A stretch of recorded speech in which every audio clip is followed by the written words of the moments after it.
Every society, East, West, North, South, Aborigine, Greek, Hebrew, whatever, has this notion, even in Woody Allen's film Midnight in Paris, that we are the degenerate descendants of some golden age when people really had it together, but we have lost it and we're just a bunch of fools wandering around destroying our environment. In ancient Chinese civilization, people were chopping stuff up all the time.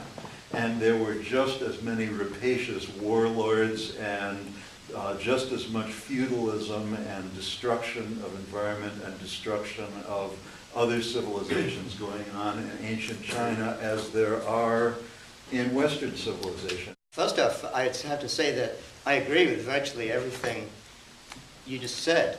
And in fact, I tried to get that point across in the presentation itself, that when we're looking at that next stage of consciousness, to that PFC5, it's not about going all the way back to whatever number of thousands of years ago, whether it's 2, 5, 10, 50,000 years ago. It's about going forward. And it's not about science bad and some sort of primal way of being good. It's about finding that integration. It's about the whole development of these last 2,500 years in the West have created stupendous, amazing achievements. That's not bad, but along with that power has come this exponential change in everything that is going on in our society.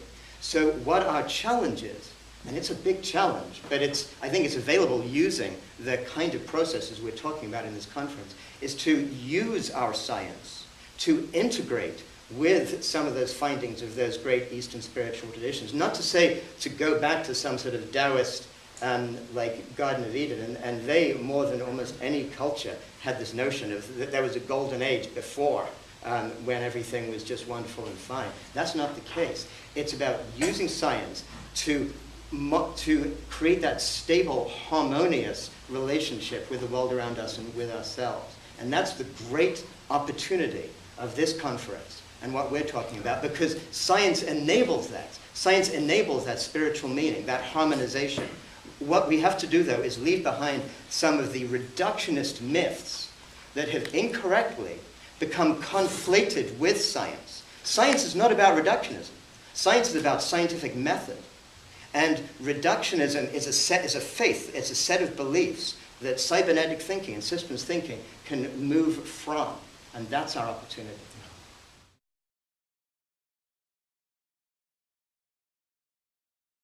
Of that quote, how each generation says, oh wow, it's so much worse than the last generation, is actually completely consistent with those exponential curves I was showing you. And in fact, it is true that each generation, the gap between one generation and the previous one, both in terms of the great things we're accomplishing and the magnitude of the global problems we're creating, is even greater than the previous generation. So each generation is telling the truth. And the thing is, though, is that exponential curve can't keep going at the rate it's going for very much longer, because there are fundamental limits to that growth. Fundamental in terms of the natural resources. Fundamental in terms of each time we create a problem, we create a fix. And then it's almost as though the momentum of the shift gets bigger and bigger and bigger. So the problems get bigger, the fixes get bigger, and now we're talking about geoengineering to solve the global climate change, because we can fix it with some new technology, so that's creating even bigger problems for the next generation. And there's a certain point at which, as we all know, like curves don't always go in the same direction. There's a phase transition that happens. And it's trying to get to an S curve rather than an inverted U curve. That's our challenge. You're saying then maybe there won't be a generation to say, God help us. At some point, a generation will be saying, if only God had helped us.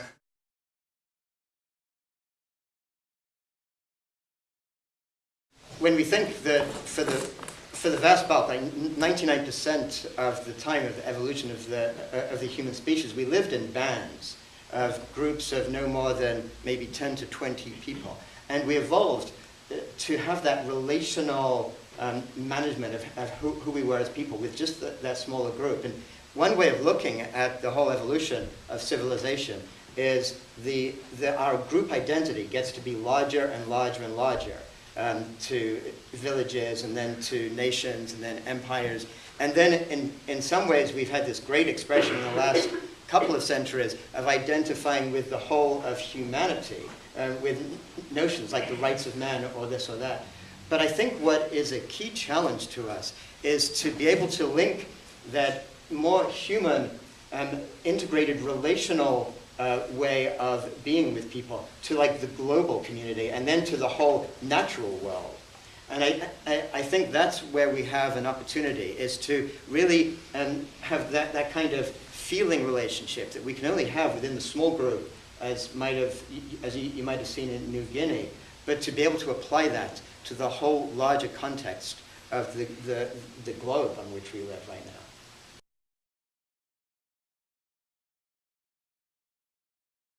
I would answer that in a couple of ways. The first one is just an observation that this fifth extinction, as it's called, that we are in the process of right now, is one that we humans caused as opposed to some other externality. I think that more profoundly, we need to look at the incredible and beautiful complexity of the world that we humans were fortunate enough to have evolved into.